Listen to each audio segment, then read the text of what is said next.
അർച്ചന sir. നന്നായിരുന്നു. Jubilee Joy എന്ന് പറഞ്ഞ വ്യക്തിയാണ് ഇതിന്റെ പ്രൊഡ്യൂസർ. അപ്പൊ ഈ പാട്ട് ചെയ്ത് കഴിഞ്ഞപ്പം ഇവരുടെ കൂട്ടത്തിലുണ്ടായിരുന്നുണ്ട്. ഈയിടെ ജൂബിലി ജോയ് ഒരു ഇന്റർവ്യൂ കണ്ടു അദ്ദേഹത്തിന്റെ. അപ്പൊ ആ കാര്യങ്ങളൊക്കെ ഇങ്ങനെ അദ്ദേഹം എടുത്ത് പറഞ്ഞു. എന്നാലും ചെറിയ രീതിയിൽ ഞാൻ പറയാം. ശ്യാം സാറ് ദാസേട്ടനെ മനസ്സിൽ കണ്ട് ചെയ്ത ഒരു പാട്ട്. പക്ഷേ ദാസേട്ടന്റെ അൺഅവൈലബിലിറ്റി കാരണം അത് പലരെ കൊണ്ടും പാടിച്ചു. ഓഫ് കോഴ്സ് ചിത്ര പാടിയിട്ടുണ്ട്, അത് വേറെ. അങ്ങനെ പലരെ കൊണ്ടും പാടിച്ചിട്ട് അവസാനം ഒരു ഗായകൻ പാടി അത് റിലീസ് ചെയ്തു. അതാണ് പൂമാനമേ എന്നുള്ളൊരു പാട്ട്. അപ്പോൾ ഇപ്പോഴും പ്രൊഡ്യൂസറിന്റെ മനസ്സിൽ, അതായത് ജൂബിലി ജോയ് സാറിന്റെ മനസ്സിൽ ദാസേട്ടനാണ് സങ്കല്പം. കാരണം ഈ പാട്ട് അദ്ദേഹം പാടി കേൾക്കണമെന്നാണ് ആഗ്രഹം എന്നാണ് ഇപ്പോൾ ഒരു ഇന്റർവ്യൂവിൽ പറഞ്ഞു കേട്ടത്. മോള് പാടി, പക്ഷേ കുറച്ചുകൂടെ ഡീറ്റെയിലിങ് വരണം.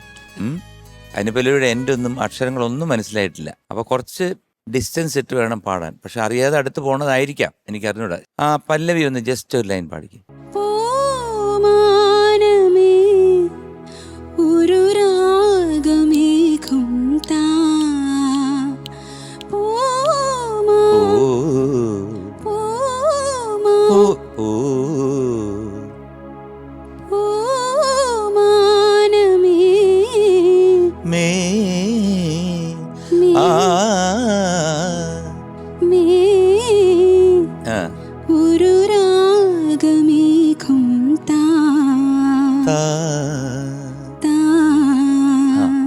ഇതുപോലെ തന്നെ പല സ്ഥലങ്ങളിലും ഡീറ്റെയിലിംഗ് ഞാൻ കൂടുതൽ പാടിപ്പിക്കുന്നില്ല, ഒരുപാട് സ്ഥലങ്ങളിലുണ്ട്. പിന്നെ എനിക്ക് ചോദിക്കാനുള്ളത്, ഈ സ്വരം എന്താ ഇങ്ങനെ? എനിക്കത് കേട്ടപ്പോഴത്തേക്കൊരു ഈ പാട്ടിൻ്റെ ഒരു സുഖം ആ സ്വരത്തിൽ വന്നില്ല. സംഗതി പാടുന്ന പോലെ ഇത് പാടിക്കഴിഞ്ഞാൽ സ്വരം പാടി എങ്ങനെ ഇരിക്കും? ഒന്ന് പാടിക്കത്. തരരരീ പനി പപ്പ പനി പമ പനി സപ പനി പമ പനി പമ പനി പ. ആ അതാണ്, അവിടാണ് പനി പമ പ. അത് തന്നെ പാടിയാൽ മതിയെന്ന് എനിക്ക് തോന്നുന്നു കേട്ടോ. ആ സോങ് പോലെ തന്നെ പാടൂ, പാടിക്ക്.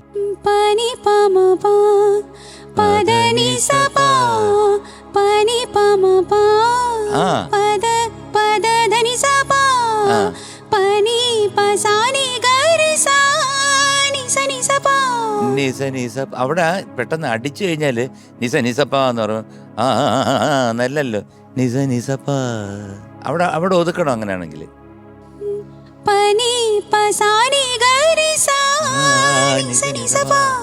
അപ്പോഴാണ് അതിന്റെ ബ്യൂട്ടി വരുന്നത്. ബ്യൂട്ടിഫുൾ. ആ അടുത്ത സ്വരം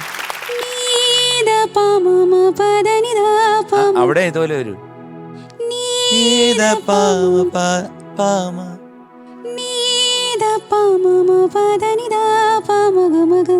മഗ മഗ മഗ മഗ നീദ പമ പദനി ദ പമ മഗ ഗമ പനി സഗരി നി സാനി പനി മപ. അപ്പോൾ ഒരു സുഖമുണ്ട് കേൾക്കുമ്പോൾ, ഒരു സുഖമുണ്ട്. മറ്റേത് രണ്ട് ചുറ്റിയിലിട്ട് അടിച്ച പോലെ ഇരിക്കും ഈ സ്വരം പാടുമ്പോഴത്തേക്ക്. കേട്ടോ, പാട്ട് നന്നായിരുന്നു. പക്ഷെ ഈ രണ്ട് കാര്യം ശ്രദ്ധിക്കണം കേട്ടോ. വീണ്ടും വീണ്ടും റിപ്പീറ്റ് ചെയ്തുകൊണ്ടിരിക്കുക. മൈക്ക് എൻ്റെ പ്ലേസ്മെന്റ്, പിന്നെ ഈ പാട്ടിന്റെ ഫീല്, യഥാർത്ഥമായിട്ടുള്ള ഫീല്, അതിന് സംഗതികൾ, പെർഫെക്ഷൻ, അതിന്റെ മീറ്ററിങ്, അതിന്റെ അളവ്, ഇതെല്ലാം ഒന്ന് ശ്രദ്ധിക്കണം. മുമ്പോട്ട് പോകുമ്പോൾ അതേണ്ട ഇവിടെ ഓരോരുത്തരൊക്കെ 10/10 ഒക്കെ അടിച്ചോണ്ടിരിക്കുകയാണ്. നമുക്ക് വാങ്ങിക്കണ്ടേ? വേണ്ടേ? Okay, good luck. Thank you sir.